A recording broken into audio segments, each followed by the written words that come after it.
Okay, I've pressed record this time. Let's go. Hello, everybody. Well done. Yay, record is pressed. Jara and I have done this once already and I forgot to press record. Anyway, hi, it's Robin Williams here, and I'm a property developer from Adelaide in South Australia. And one of the things I wanted to know as a property developer is what's happening out in the marketplace right now.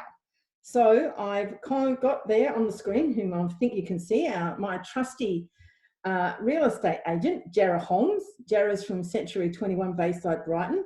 Jara's helped me get some really great successful outcomes in my last 5 or so projects, development projects here in South Australia.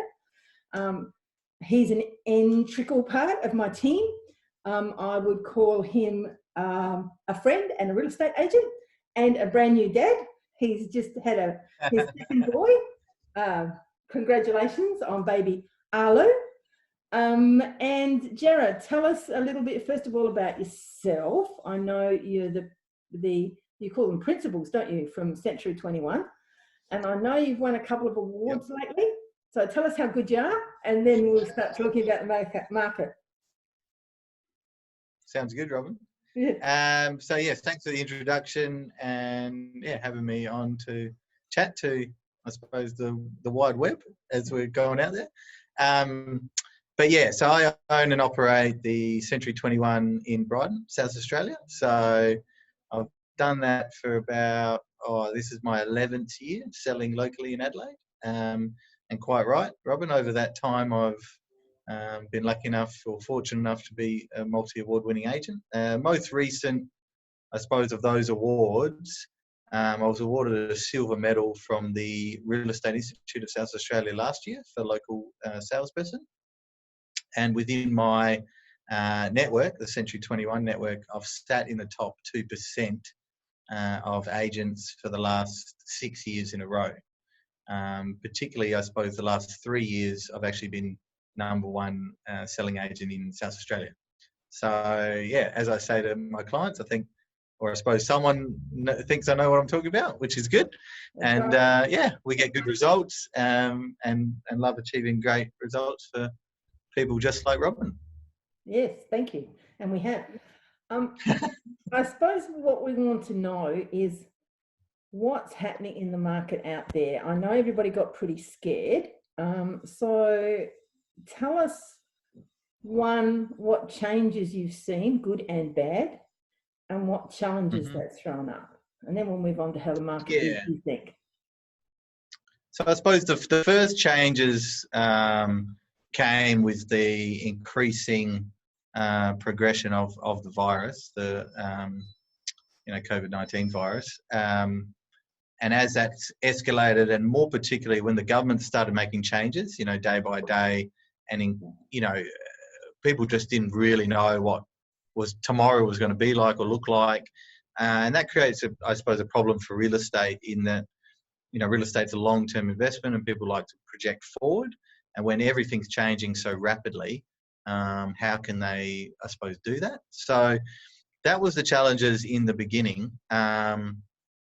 But I suppose what we found, and even at the height of the coronavirus, I suppose, when we had the most cases in South Australia we'd ever had, we had increasing numbers, and the government started imposing, restrictions, particularly with real estate around auctions and open inspections and that kind of thing. So even at that height of the COVID-19, we were still transacting. So we still were selling property. Rentals were as strong as ever. And basically things were still happening. What we did see a slow in is new listings. So new numbers of properties coming to the market, and particularly owner occupiers. So if someone was living in a house and they were thinking of selling the house, I think those people put those plans on pause. And you could kind of understand that in essence, that people coming in and out of your house and open inspections and all that stuff while you're living in it, maybe not the time. Yeah. I suppose the negative of that, new listings coming on, sent a bit of scare through the real estate industry that if we're not getting new listings, what are we going to be able to do and that type of stuff. But the positive out of that is that I believe the prices kind of held firm, particularly in your core areas, 10 Ks from the CBD and coastal. Because what is available, or what we already had available, or brand new stuff that was coming, to completion, has to go to market anyway and was on market. And that stuff was all selling. And definitely all selling in and around where we estimated it anyway. So that's where I don't think we've really had a pullback. Maybe small, if any. But yeah, I suppose that's the gist of it, of where we've been and where we're heading to. Yeah. Have you seen any issues? You say people are still buying, which is great to hear. Have you seen any issues with finance? So not really. What I've seen, I suppose, I've seen issues with types of buyers that maybe I had one that was self-funded retiree. They're looking to move into retirement, buy a $800,000 home in Brighton, and that will be that will be it for them. And they had to pull the pin on that deal just because they've taken such a hit on finance and on the share market, I suppose. Yeah. So I saw them have issues. But as far as buyers that were, had a pre-approval or just normal buying, getting bank finance, I've actually seen that become a little bit easier than it was in the lead up, because banks, even over the past couple of years, haven't been easy to give finance and get it. I've seen that ease up, and I think they're more freer and starting to give money more freely. One, based on the economy, but two, based on the stimulus and the incentives that the banks are throwing in. So I think finance is moving a bit freer and happening a lot faster. I've done, of the last 5 or 6 transactions, 2 of them have been 14-day settlements, which is, before that you'd kind of never get that. Right. So things are definitely happening, and happening a little bit different, but you flow like water and you move with it. Yeah, exactly. So you're saying that we're still selling, but there's less listings? Correct, yep. Right. So the prices are holding because of the less listings, or because there's... Well, yeah, partly, I suppose in South Australia and locally, and that's what we're talking about, I've always found that, we are more of a conservative market than your eastern seaboard, or really anywhere else in Australia, that we don't have the peaks and troughs. We kind of steadily tick along, which helps us in regard of if there is a bad market or a drop coming, we don't drop as much, or if any, we kind of level out. But at the same time, the lack of new properties coming on into the market is definitely helping what is available and buyers are buying. It's helping that hold its price. So as buyers buy what's available, and more and more buyers are starting to come into the market as confidence increases. So they're easing restrictions as of right now. Everything's starting. So our numbers are increasing, buyer inquiry, all of that. But there's still not a lot of properties on the market. So that means what is available, people kind of have to pay the price that we're advertising. It helps us hold values in that regard. Yeah. So having said that, me as a developer wants to pick up a bit of a bargain. How am I going to find that in this market then? Well, I suppose that's one of the good opportunities I think this market does present. If you remember back to the first statement, the people who live in houses and that property may be subdividable, developable, etc., are going to be reluctant to come to market, and I think that will continue at least for the next, say, couple of months, 2-3 months.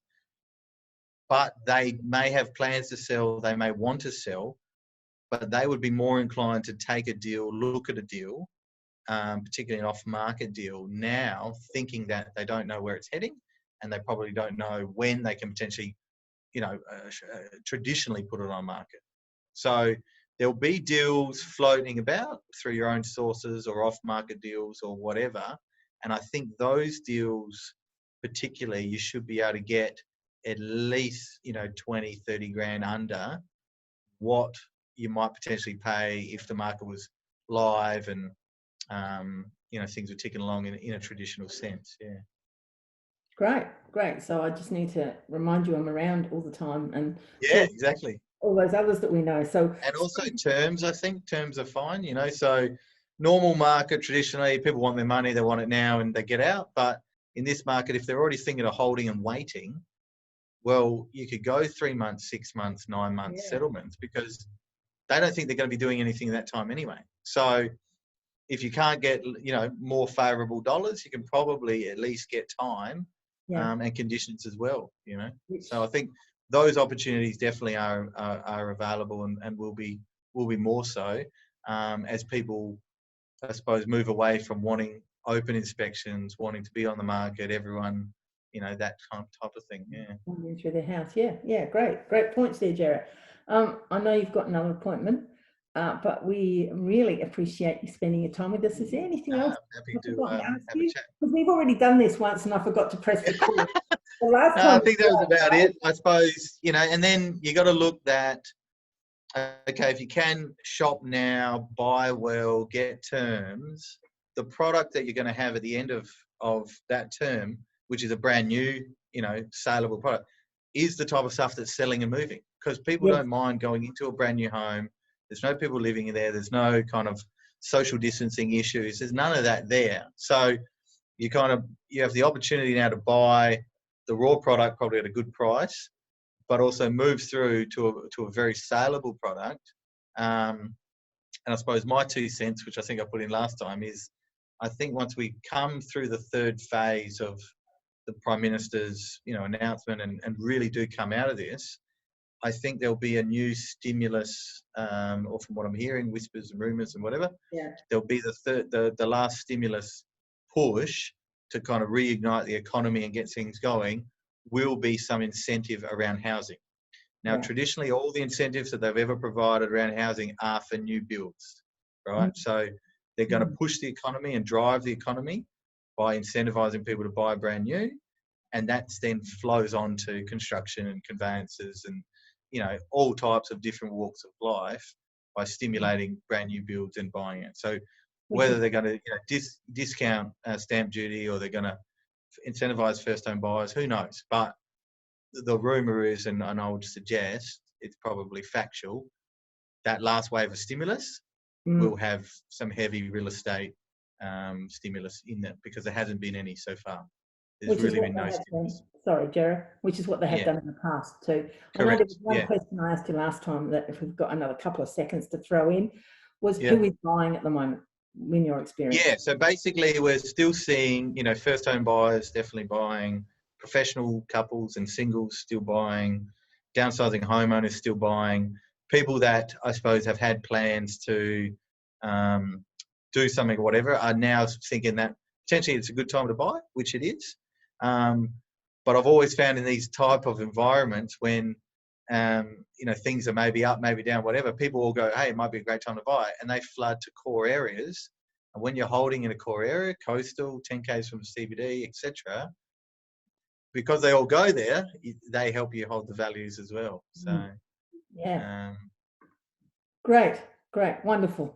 Jarrett, thank you for your time the second time. Thanks, Robin. My pleasure. And we'll catch you next time. We'll be in touch again. Thanks a lot.